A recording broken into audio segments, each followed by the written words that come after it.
Halo semuanya, Assalamualaikum warahmatullahi wabarakatuh.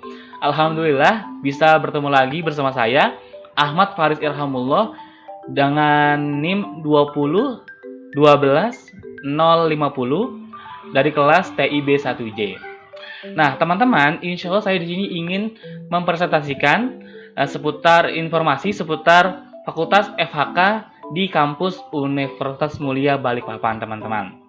Nah, Kampus Merdeka Indonesia Jaya.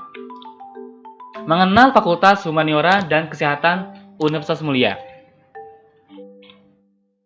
Selayang pandang Universitas Mulia. Lahirnya Universitas Mulia Balikpapan. Nah, Universitas Mulia lahir pada tanggal 18 Desember 2018 di bawah naungan Yayasan Airlangga.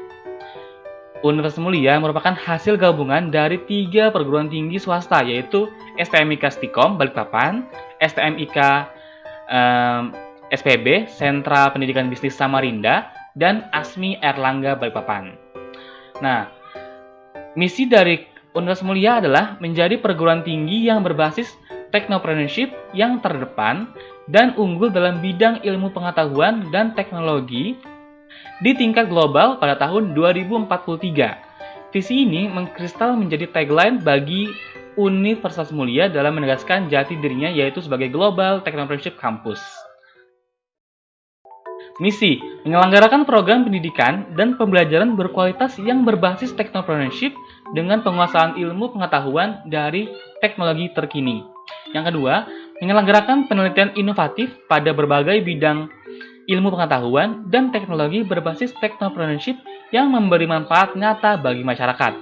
Yang ketiga, menyelenggarakan pengabdian kepada masyarakat melalui penerapan ilmu pengetahuan dan teknologi yang tepat guna sesuai dengan kebutuhan masyarakat. Yang keempat, mewujudkan tata kelola perguruan tinggi yang akuntabel dan transparan sesuai dengan Good University Governance (GUG) berstandar internasional, teman-teman. Nah, teman-teman, itu adalah selayang pandang tentang Universitas Mulia Balikpapan. Sekarang kita akan masuk ke FHK atau Fakultas Humaniora dan Kesehatan di kampus Universitas Mulia Balikpapan. Nah, yang pertama ada visi dan misi.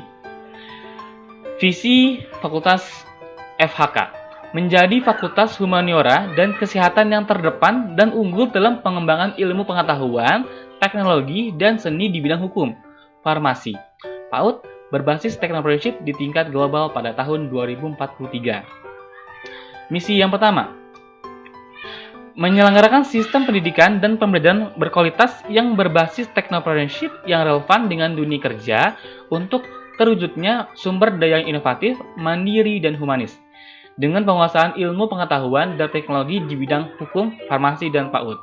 Yang kedua, melaksanakan kegiatan penelitian inovatif pada bidang hukum, farmasi, dan PAUD berbasis technopreneurship yang memberi manfaat nyata bagi masyarakat. Yang ketiga, melaksanakan kegiatan pengabdian masyarakat dengan penerapan teknologi dalam mendukung program kerja universitas melalui penerapan ilmu pengetahuan dan teknologi yang tepat guna sesuai dengan kebutuhan masyarakat. Yang keempat, menyelenggarakan sistem tata kelola yang akuntabel dan transparan sesuai dengan Good University Governance berstandar internasional melalui sistem pelayanan berbasis teknologi informasi yang terintegrasi. Nah, teman-teman, jika kalau kita lihat visi dan misi Fakultas FHK itu berbanding lurus dengan visi dan misinya kampus Universitas Mulia. Oke. Sekarang kita akan langsung masuk ke program studi yang pertama, teman-teman. Program studi farmasi. S1 Farmasi merupakan jurusan dari Fakultas Humaniora dan Kesehatan Universitas Mulia.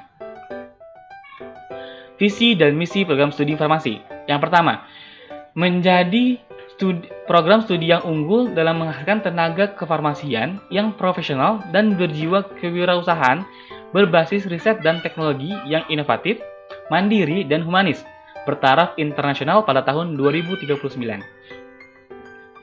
Misi yang pertama, menyelenggarakan program pendidikan dan pembelajaran farmasi yang berkualitas dan unggul. Yang kedua, melaksanakan penelitian sebagai dasar pengembangan ilmu pengetahuan dan berkontribusi dalam memecahkan isu-isu bidang farmasi. Yang ketiga, melaksanakan pengabdian kepada masyarakat dalam ruang lingkup pengetahuan dan teknologi khususnya di bidang farmasi. Yang keempat, menyelenggarakan pendidikan dan praktik kewirausahaan yang berbasis riset dan teknologi, dan mengimplementasikan keilmuan di bidang farmasi.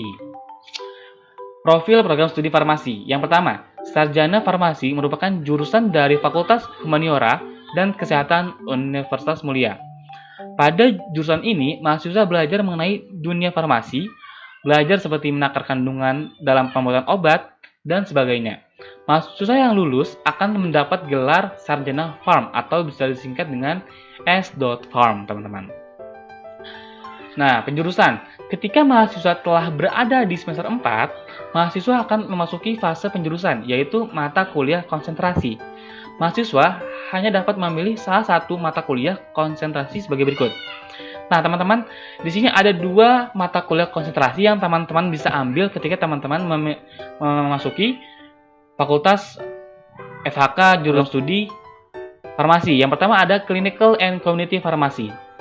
Konsentrasi Clinical and Community Pharmacy atau informasi klinis dan komunitas ini akan membentuk karakter farmasis yang berparadigma patient oriented, ya, berorientasi pada kebutuhan pasien untuk mencapai kualitas kehidupan pasien yang lebih baik. Yang kedua, Pharmaceutical Herbal Technology. Konsentrasi herbal technology atau teknologi bahan alam. Konsentrasi ini akan membentuk farmasis yang mampu membuat terobosan terbaru untuk produk-produk farmasi, minimal dalam skala kecil, yang berasal dari bahan alam. Nah, prospek karir jika teman-teman bergabung di program studi farmasi. Yang pertama, jika teman-teman memilih Clinical and Community Pharmacy, maka teman-teman bisa lanjutkan karirnya di bidang atau sebagai asisten apoteker di rumah sakit, asisten apoteker di puskesmas, asisten apoteker di klinik, asisten apoteker di apotek, atau asisten apoteker di medrep, teman-teman. Nah, jika teman-teman memilih Pharmaceutical Herbal Technology, maka teman-teman bisa mendapatkan atau melanjutkan karir yang sama seperti di Clinical and Community Pharmacy, tetapi teman-teman bisa menjadi wirausaha dalam bidang herbal, teman-teman. Oke, sekarang kita lanjut ke program studi yang kedua, yaitu program studi hukum, teman-teman. S1 Hukum merupakan jurusan dari Fakultas Humaniora dan Kesehatan Universitas Mulia. Visi dan misi program studi hukum. Yang pertama, visi. Pada tahun 2043 menjadi program studi yang terdepan dan unggul dalam penyelenggaraan pendidikan dan pengembangan ilmu hukum berbasis technopreneurship dan berdaya saing global. Nah, misinya adalah yang pertama, menyelenggarakan dan mengembangkan pendidikan dan pengajaran dalam bidang hukum guna menghasilkan sumber daya yang berkompeten dan profesional di bidang hukum.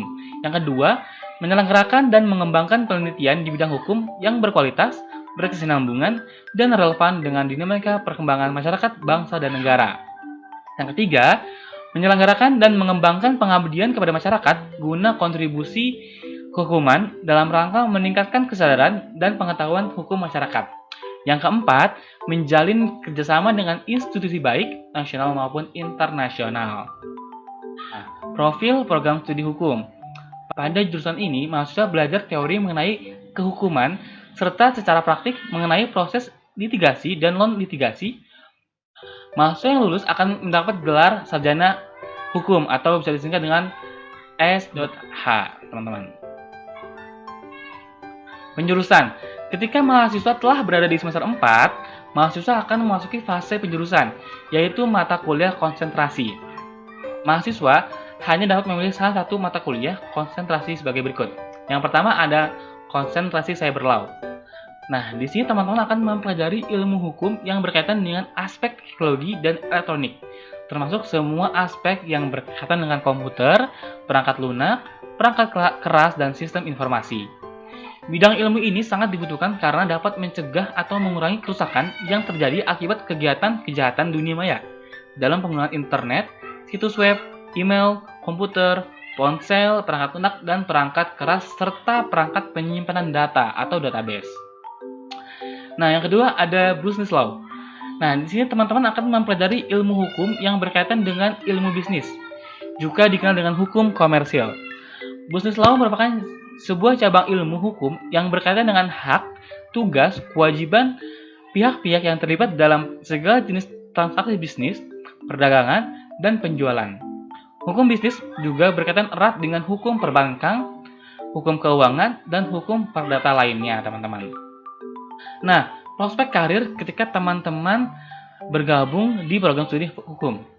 Nah, untuk konsentrasi cyber law, itu akan berfokus pada kejahatan cyber dan hukum teknologi informasi. Sedangkan konsentrasi business law akan berfokus pada alternatif penyelesaian sengketa dan hukum persaingan usaha tidak sehat. Nah, teman-teman bisa menjadi jaksa, pengacara, hakim, konsultan hukum, legal auditor, mediator, arbiter, praktisi hukum di bidang teknologi informasi, laws in information technology, pegawai pemerintahan, dan corporate legal, teman-teman ya. Jika teman-teman bergabung bersama Fakultas FHK, program studi hukum di Universitas Mulia Balikpapan. Oke, kita lanjut ke program studi yang ketiga, teman-teman, PG PAUD. Nah, Sarjana Pendidikan Guru untuk Anak Usia Dini merupakan jurusan dari Fakultas Humaniora dan Kesehatan Universitas Mulia. Visi dan misi program studi PG PAUD. Yang pertama, visi. Pada tahun 2043 menjadi program studi PG PAUD yang terdepan dan unggul dalam penyelenggaraan pendidikan dan pengembangan ilmu bersaing dan berkarakter. Misi yang pertama, menyelenggarakan penelitian bidang pendidikan dan keilmuan lain berdasarkan perkembangan ilmu pengetahuan, teknologi, dan seni ipteks, khususnya pada bidang kepautan yang berbasis kebudayaan dan kearifan. Yang kedua, menyelenggarakan pendidikan untuk menghasilkan pendidik dan tenaga kependidikan anak usia dini yang profesional. Yang ketiga, menyediakan informasi yang dapat menjadi rujukan bagi pengembangan pendidikan anak usia dini. Oke, sekarang profil program studi PG PAUD. Pada jurusan ini, mahasiswa dapat belajar mengenai bagaimana mendidik dalam proses mengajar untuk anak usia dini. Nah, nantinya mahasiswa yang lulus akan mendapat gelar sarjana.pg.paud, teman-teman. Nah, sekarang penjurusan. Ketika ketika teman-teman memasuki semester 4, maka teman-teman akan memasuki fase penjurusan mata kuliah konsentrasi. Nah, di sini ada 2 mata kuliah konsentrasi yang teman-teman bisa pilih ketika teman-teman bergabung di program studi PG PAUD. Yang pertama ada edupreneurship, ya. Di sini teman-teman akan mendapatkan konsep-konsep dan sikap kewirausahaan dalam dunia pendidikan. Aplikasi dari edupreneurship arahnya ialah membentukkan mental dan jiwa entrepreneur mahasiswa dalam upaya mencapai kesuksesan dalam bidang pendidikan. Nah, nantinya akan diharapkan mampu menyelenggarakan dan mengelola lembaga pendidikan anak usia dini yang menjunjung hak anak akan pendidikan yang layak bagi pertumbuhan dan perkembangan fisik dan psikis anak usia dini. Yang kedua, ada digital learning. Nah, di sini teman-teman atau teman-teman mahasiswa akan memiliki kemampuan di bidang IT yang memudahkan dalam merancang kurikulum, sistem pembelajaran, alat peraga maupun permainan yang edukatif. Nantinya teman-teman akan diharapkan mampu menghasilkan rancangan dan pengembangan model kurikulum, alat peraga edukatif, dan alat permainan edukatif atau AP, dan penyelenggaraan pendidikan anak usia dini secara kreatif dan inovatif dengan menggunakan teknologi informasi TI, teman-teman. Nah, prospek karir ketika teman-teman masuk di program studi PG PAUD ini. Nah, teman-teman ketika teman-teman memilih edupreneurship atau digital learning,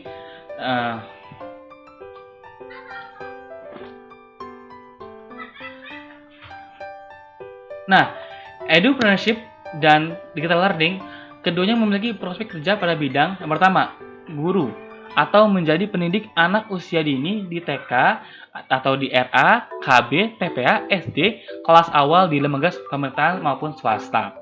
Yang kedua, teman-teman bisa menjadi konsultan PAUD di TK, di RA, di KB, di TPA, di SD, kelas awal di lembaga pemerintahan maupun swasta. Yang ketiga, entrepreneur dalam penyelenggaraan lembaga PAUD. Yang keempat, pelaku industri kreatif di bidang alat edukatif. Yang kelima, penulis dan konsultan parenting. Yang keenam, pencipta lagu dan tari anak.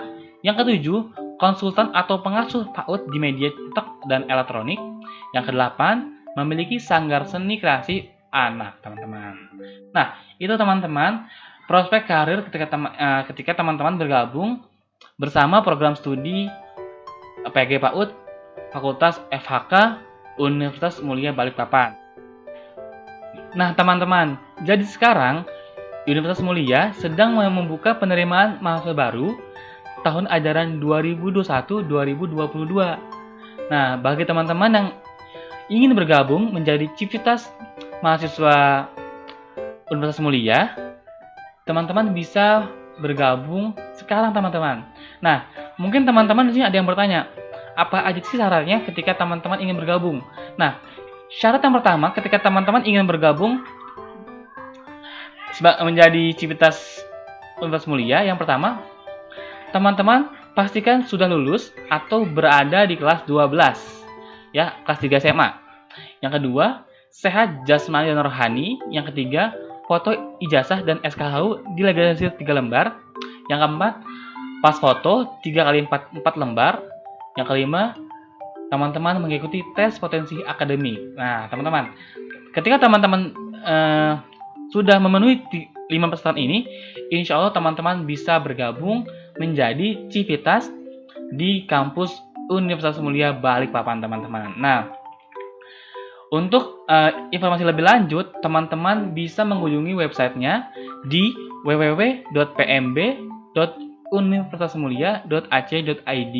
Nah, di situ teman-teman akan diarahkan langsung untuk mendaftarnya, teman-teman. Nah, for your information, sekarang PMB ini sudah mencapai gelombang ketiga, teman-teman, atau sudah sekarang sedang berada di fase gelombang ketiga yang buka pada tanggal 1 Juli 2021 sampai nanti tanggal 30 Agustus 2021. So, jadi jangan sampai ketinggalan, teman-teman ya, yang ingin bergabung sebagai Civitas Kampus Universitas Mulia Balikpapan. Oke, teman-teman, mungkin cukup sekian yang bisa saya sampaikan. Mohon maaf jika ada salah kata atau ucapan yang tidak berkenan. Saya minta maaf secara pribadi. Mungkin itu saja, teman-teman. Terima kasih sudah menonton. Assalamualaikum warahmatullahi wabarakatuh. Dadah semuanya.